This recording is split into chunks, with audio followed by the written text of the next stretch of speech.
Yeah, the short version is we're a learned society set up in 1780 to explore all things archaeological, historical, and heritagey in Scotland. And we're now an independent Scottish charity and membership organisation with a remit to promote the enjoyment and understanding of Scotland's past. And we do that in loads of different ways. By publishing, we publish books, journals, internet reports, articles, all online and the majority for free. And we fund research. Please do check out our grants pages, particularly if you're planning on doing anything that's perhaps got a Scottish angle. And we run events. We've got a public lecture series. They're all recorded and are made available online. And also members of the organisation have a kind of a dedicated members-only series of events. We also do a lot of advocacy. Just recently, we did a good bit of advocacy around trying to stop the sale of human remains in Scotland. And we run major projects. So we've got 4 big projects on at the moment. Dig It, which is all about getting people involved in Scottish archaeology. SCARF, which is the Scottish Archaeological Research Framework. So we've got a big nationwide framework and then lots of regional ones. Please do check out their website. They run bursaries. And also, we currently have about 3 job adverts out working on different research frameworks with a deadline, I think, of about the 8th of March. So please do have a look if you're kind of like in the job hunting mode at the moment. We run REACH, Research and Action on Church Heritage, which is dealing with a big problem up here in Scotland at the moment, which is churches being sold in a very short time frame. This actually impacts on the Picts, which I'll be talking about a little later. In that a lot of these churches actually, have a Pictish material in them as well. And Make Your Mark, which is a big nationwide campaign to increase the number and diversity of heritage volunteers in Scotland. And finally, you can join us. Student membership starts at just £26. You just need the support of an existing fellow, and we can help you find a fellow with similar interests. So that's kind of like advert over. And I suppose I should start by saying apologies for the slightly enigmatic and perhaps imposing title.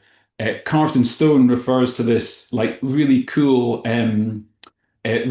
project that we've been working on now for several years. And this is the cover art without the words from one of my favorite artists in the book. You'll be seeing a little bit of their art ver. I kind of wanted to ask you all a question. This might be hard to get an answer.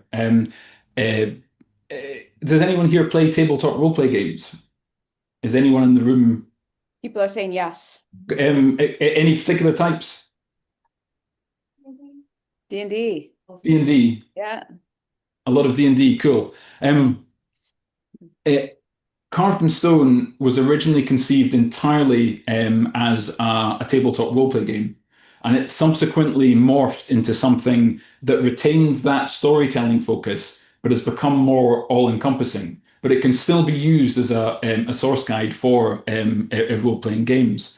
And I was kind of thinking about how this book came about, and I realized that nostalgia actually played a good bit of a role. I saw Brian Terrell's work for sale in a local bookshop, and I played tabletop roleplay games when I was younger.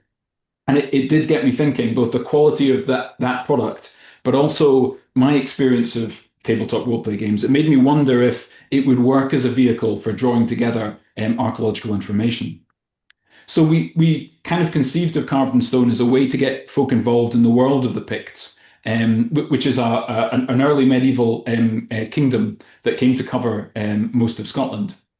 And when people think of the Picts, they tend to think of things like this, Pictish carved stone. This is more artwork from the book.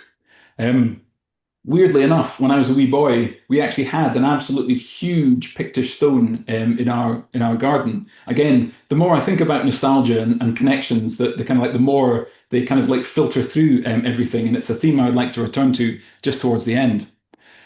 Picts tend to be described as mysterious and enigmatic, i.e., there aren't that many historical sources. But there's been an absolutely huge upswell in recent archaeological research from Glasgow and then Aberdeen universities, the National Museum up here in Scotland, archaeology groups, commercial organisations. And we were wondering whether we could pull together this to kind of create something people could engage with, but also with a certain coherence and momentum. Now, the process of putting Carved in Stone together is hugely important, and it was driven by game designer Brian Terrell of Stoutstoke Press and Dr. Heather Christie, who you might know as Archaeoplays. They have a YouTube channel which I would recommend checking out. This is a testament to all of their skill and hard work, and the process was challenging in ways that we hadn't imagined before we started it. The questions from a game designer, and Brian were hard enough. And then questions from a gamer perspective. We crowdfunded Carved in Stone, so we had a lot of questions from our 800 plus backers. And we found that a lot of the questions, a lot of the things that people want to know about the past are kind of hard to answer, partly because of the way that we write archaeology. I cannot emphasize the amount of information that was distilled into this book and the thought that went behind every decision in how to portray information about the past. I don't want to dwell too much on that process, not least because that's Brian and Heather's story to tell. Happily, however, we did go into this in a recent Society public lecture. This is a slide to prove it happened, I suppose. I'll add the link to this lecture. It's free on the Society's YouTube channel if anyone wants to give it a look. It's a panel discussion, and that's Brian and Heather there along with me. And I think it gives a real sense of the thinking behind the finished project. There were a couple of elements, though, that kind of like I wanted to pick up on just here that kind of struck a chord with me as an archaeologist who learned a lot during this process. The first was definitely new perspectives. We wanted to get people playing as a Pict, exploring what that would have meant, and seeing the Picts as a people with a range of experiences and identities. And I loved Carved in Stone because it brought fresh voices and perspectives, especially those new to archaeology. So the production of the book involved working with 18 artists, and the prep for them was hugely instructive and a resource in itself. Plus, those 18 artists represent like a diverse range of people that you rarely get in Scottish heritage projects.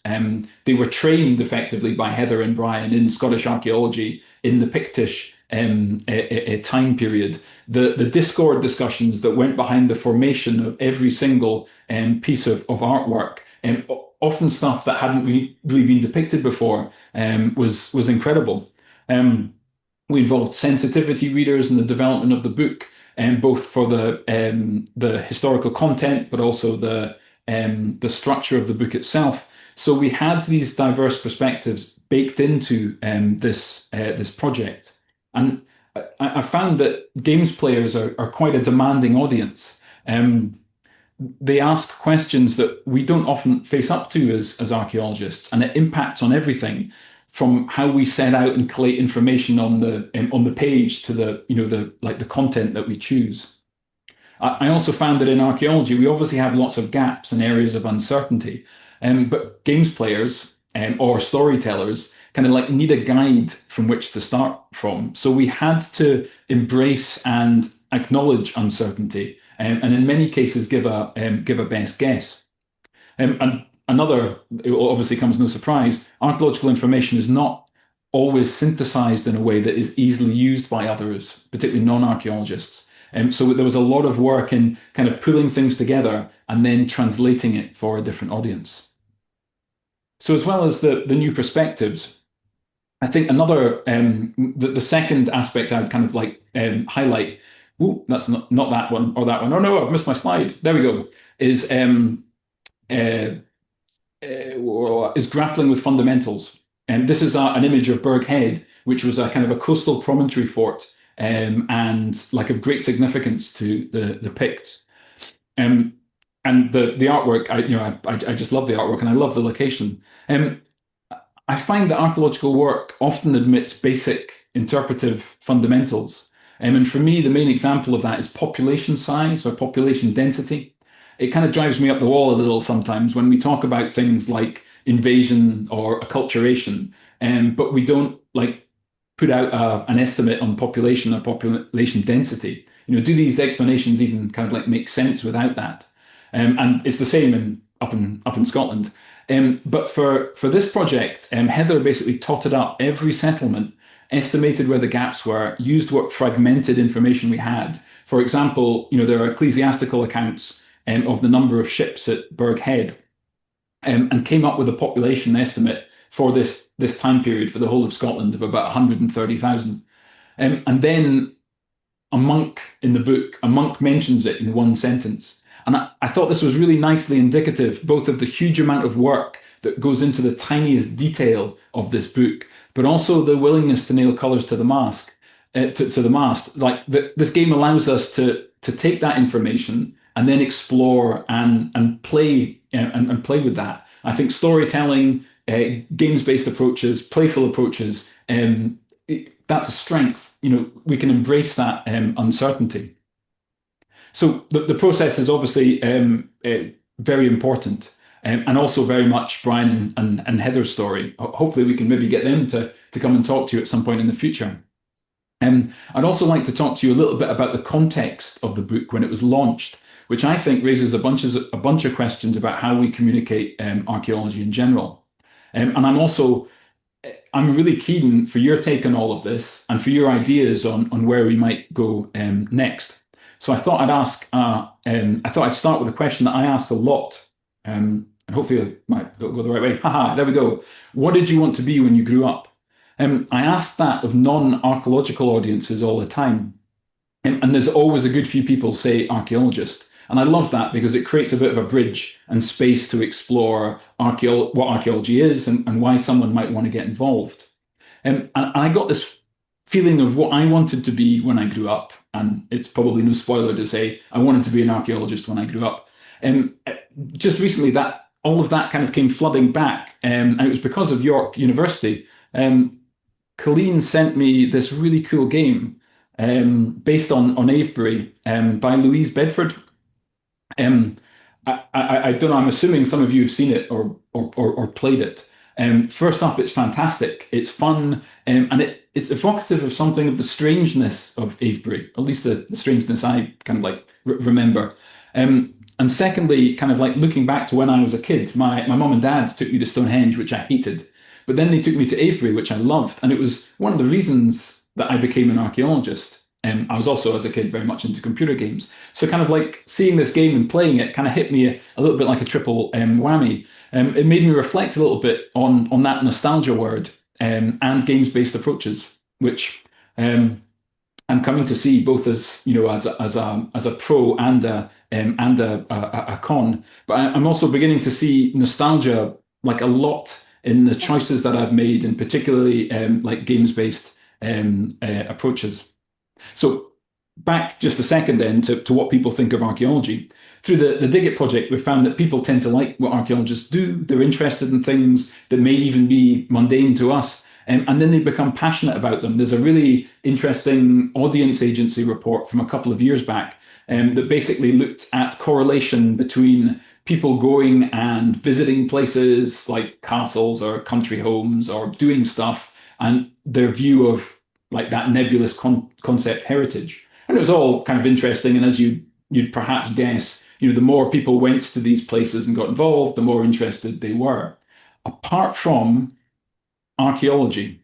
And I thought it was really interesting because the people who went and visited or took part in archaeology, whether they visited a site, they volunteered, they went to an open day, etc., they were the hardest of the hardcore. They were the ones who were super interested, way more than any other category.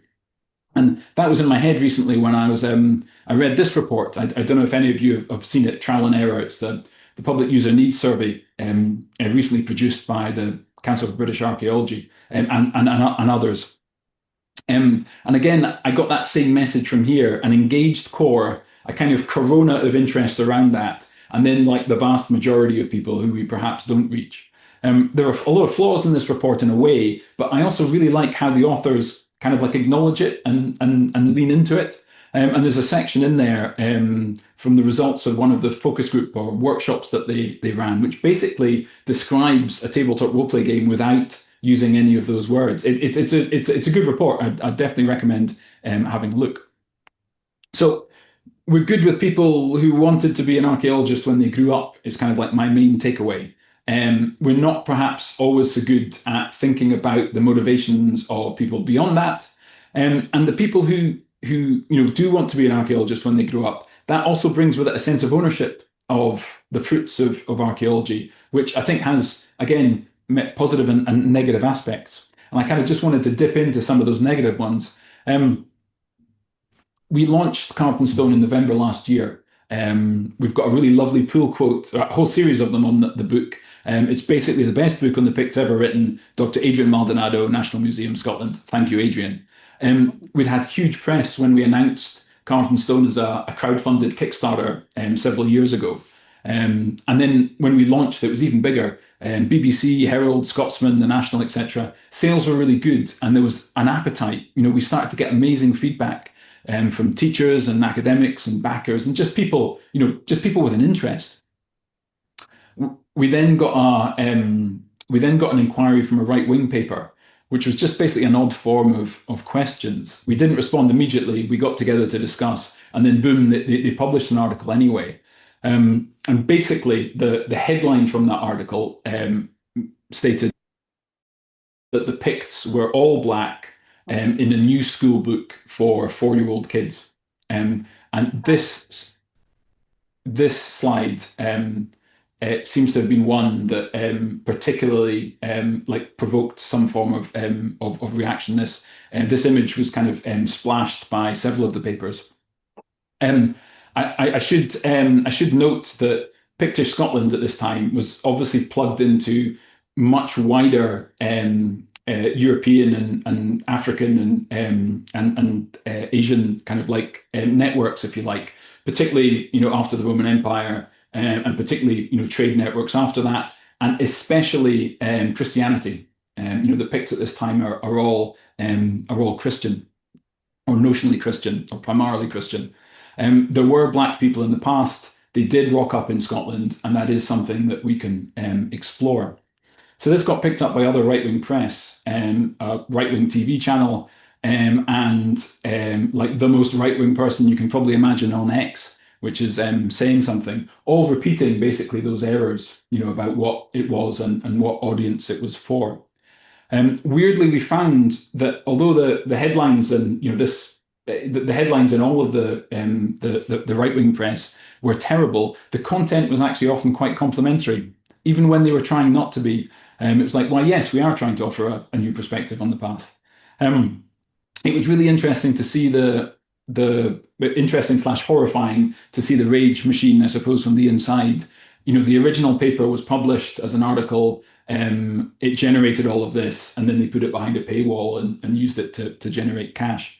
It was also really interesting that they had like a kind of locker, like a menu perhaps of other related things that they kind of wheeled out for this kind of historians get too woke type of story. And I think we've probably become, one to go on that menu. The fallout from this is not my story to tell.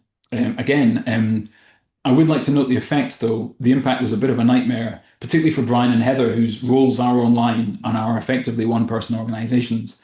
Like social media, digital spaces became no longer safe, and it was an extreme negative impact. We got much less of it at the Society, but we tended to get long emails from people, and it was mainly from people who took the headlines at face value and would then go into a long discussion about source criticism, which has its own irony.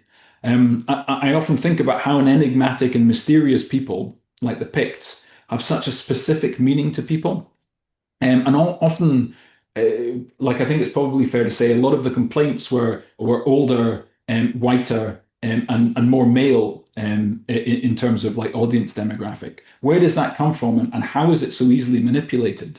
Most emails we had in talked about lived experience, and I directly applying that to the past as some form of common sense. And I think this is maybe that dangerous side of nostalgia that I was, trying to highlight a little bit earlier on. You maybe go back to when you were younger and pick up the stories of you had of place and people, and then project that, into the uncritically into the past. Anyway, that leads me to kind of like my kind of like final wrap up, which is more about thinking about the future of communicating archaeology. Or I'm kind of thinking communicating maybe misses the mark here, and particularly in terms of quite active storytelling or games-based approaches. That like I think we've got more to offer. I kind of first saw the potential impact of all of that by working with a guy called Stephen Reed back in 2015 on a project called Crafting the Past. And it used Minecraft to engage. And this was about 10 years ago when it hadn't become quite as ubiquitous. And the impact was staggering. We had a recurring presence at gaming festivals, huge numbers of people involved. And I just loved the idea of people picking stuff up and running it with themselves, which works really well for a game like Minecraft, or indeed like a tabletop roleplay game. And I think, again, that filtered into the genesis of Carved in Stone. Lots of cool archaeological research about the Picts. How do we give that coherence and get people enthused? And I should also note, I find Colleen's paper and ideas on archaeology as world building incredibly useful to think of in terms of what we as archaeologists do. That kind of really succinctly and powerfully kind of encapsulates what we're trying to do with Carved in Stone. And roleplay games in particular are really good in that sense, in that immersion is in a large part, or the main part, through imagination. So we don't need to build like a theme park or a kind of like a AAA game just yet. One thing I do worry about is how the Picts, mysterious, enigmatic, medieval, etc., can so easily be subverted, like we see perhaps with the term Anglo-Saxon, or up in Scotland, the Knights Templar, how easily it can be subverted to mean other things, particularly in the service of white supremacy and racism. I hope Carved in Stone helps address that, particularly through the images. I think we, in a way, annoyed the right people. I think there's I think that's an underappreciated aspect of how we deal with, particularly the medieval past. Like the medieval past seems to be, just at that point between seems really foreign and seems actually quite familiar. I think there's both a strength and a danger in that. I mean, there's also a challenge in that the archaeology sector in the UK, for various reasons, is not diverse. I think there's a danger that we subconsciously just end up recreating like norms in terms of how we interpret things. And Carved in Stone is an attempt to redress that. And also, I love the idea of people playing something, picking something up and playing it, and thinking about, well, how it might have been different. I think one thing that archaeology can't shy away from is we need to explore identities as a topic, however those are defined. It's difficult, but again, a playful approach enables that. And this is basically just an excuse to put up more artwork from Ver, but looking at how we actually try and tease out and explore identities in Carved in Stone. I was recently at a little workshop we ran looking at live action roleplay, or LARP, of which I know absolutely nothing about.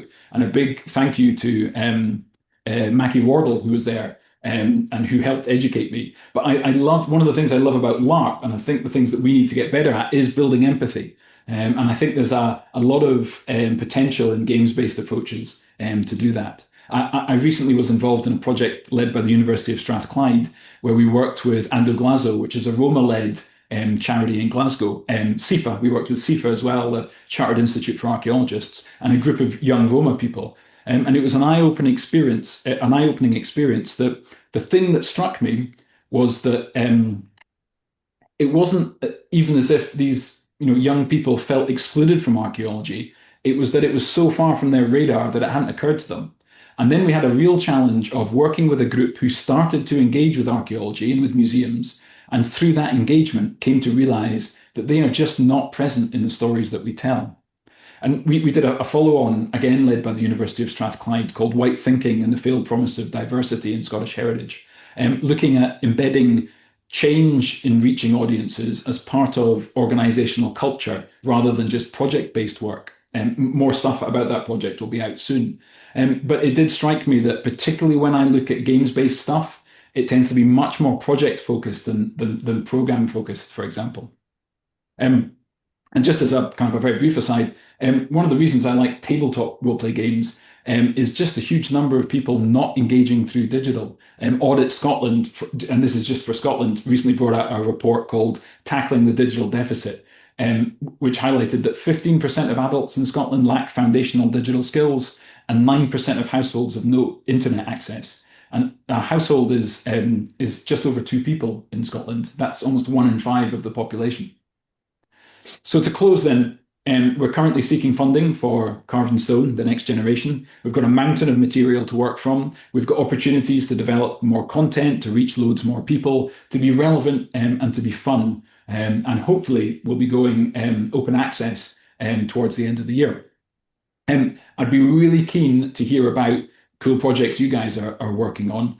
But I'd also like to hear if you have any ideas for what you'd like to see us do with Carved in Stone. Thank you very much.